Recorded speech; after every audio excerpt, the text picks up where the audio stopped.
Good morning, students of Saraswati Vidya Mandir, Commerce section, class 11, subject economics, chapter 2, theory of consumer behavior.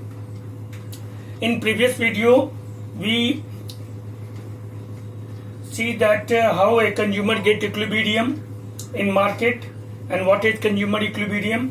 According to Marshallian theory, which is also known as Marshallian utility analysis of consumer behavior and marginal utility theory of consumer behavior, or cardinal utility analysis of consumer behavior, or consumer equilibrium under one commodity case.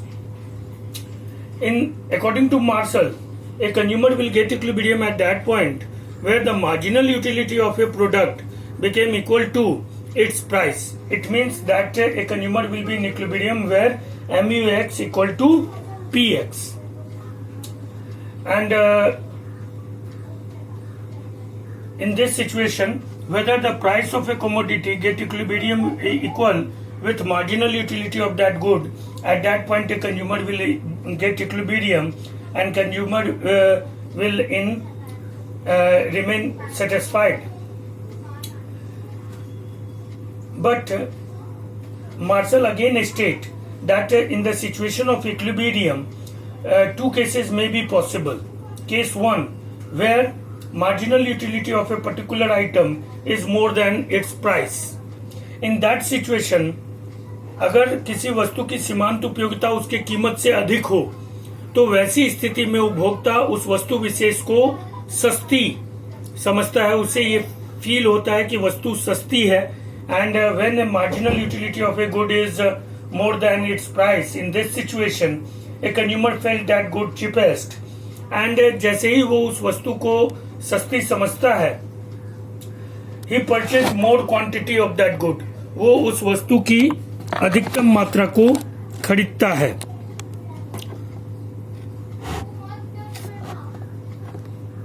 He purchased more quantity of that good, and as he purchased more quantity of that good, और जैसे ही उस वस्तु को वो सस्ती समझ करके उसकी अधिक मात्रा को खरीदता है, तो law of diminishing marginal utility apply होने के कारण उस वस्तु की सीमांत उपयोगिता गिरती है.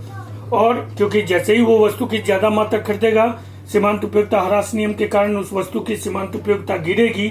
And a point will be came where once again it became equal to its price, MUX equal to PX. In next situation, case 2 may be possible according to Marshall, that in that situation MUX became less than its price. किसी वस्तु की सीमांत उपयोगिता उसकी कीमत से कम होगी. When according to Marshall, when marginal utility of a good is less than its price, in that situation that consumer felt that particular item expensive, वो उस वस्तु को महंगा समझेगा.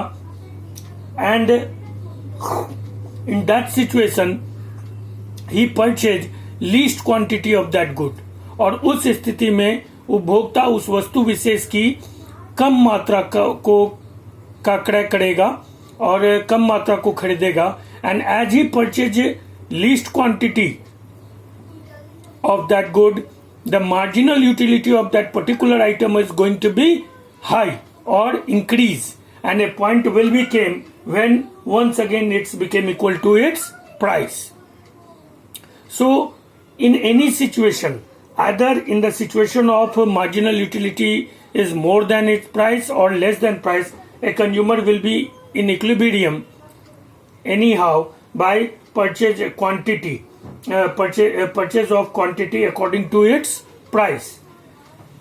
So in this consumer equilibrium theory, we see that a consumer in 1890 में martial ने इस की शुरुआत की.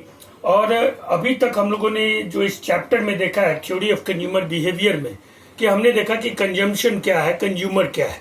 Consumer, a person who consume goods and services to fulfill his needs, is known as consumer.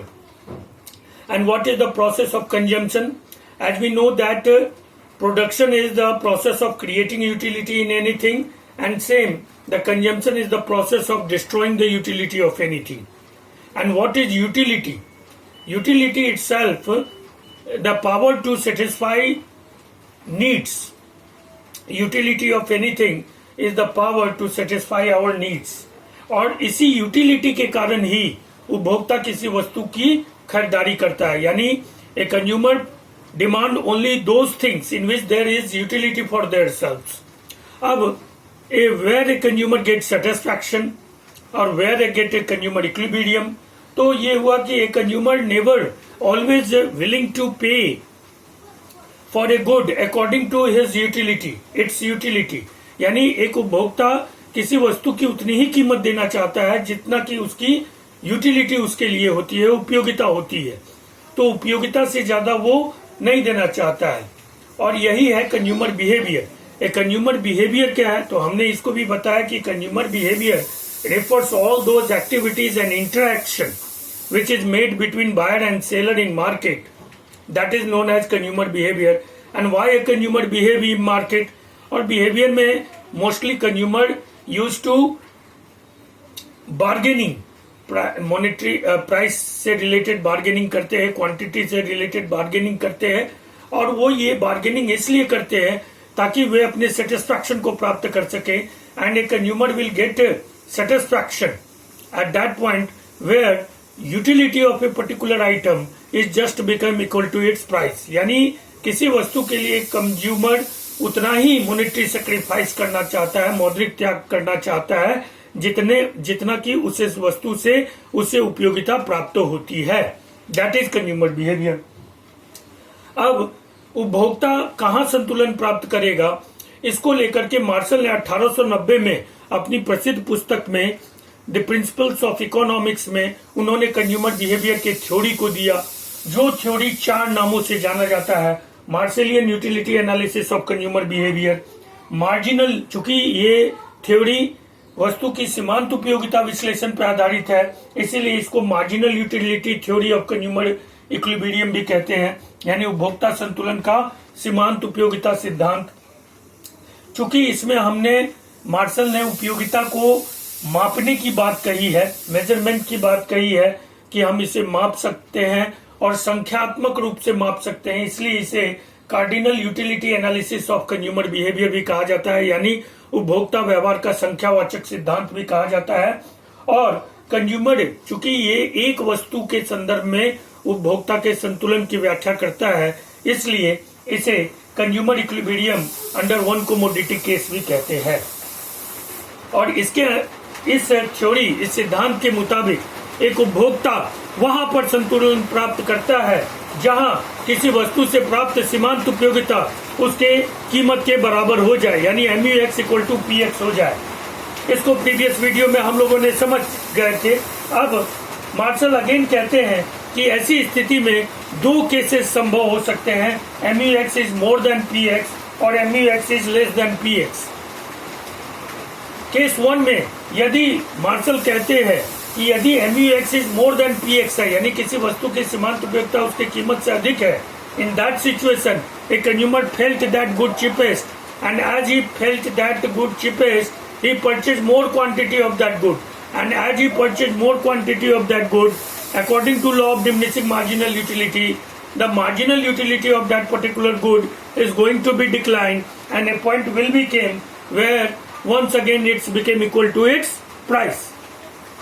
In case 2, if marginal utility is less than price, in that situation a consumer felt that good more expensive and as he felt that good more expensive, he purchased least quantity of that good. बहुत कम मात्रा वो खरीदेगा और जैसे ही वो उस वस्तु विशेष की कम मात्रा खरीदेगा, according to law of diminishing marginal utility, the marginal utility of that particular item is going to be high or increase and a point will become again where it became equal to its price, MUX equal to PX.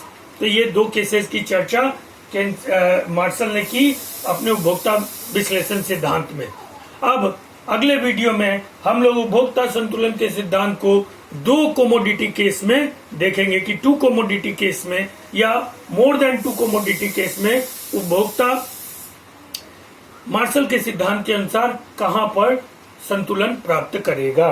Till then You all need to be write down it in your fair notebook and also remember it, because it is a very important question from the examination point of view, and that is the also conceptual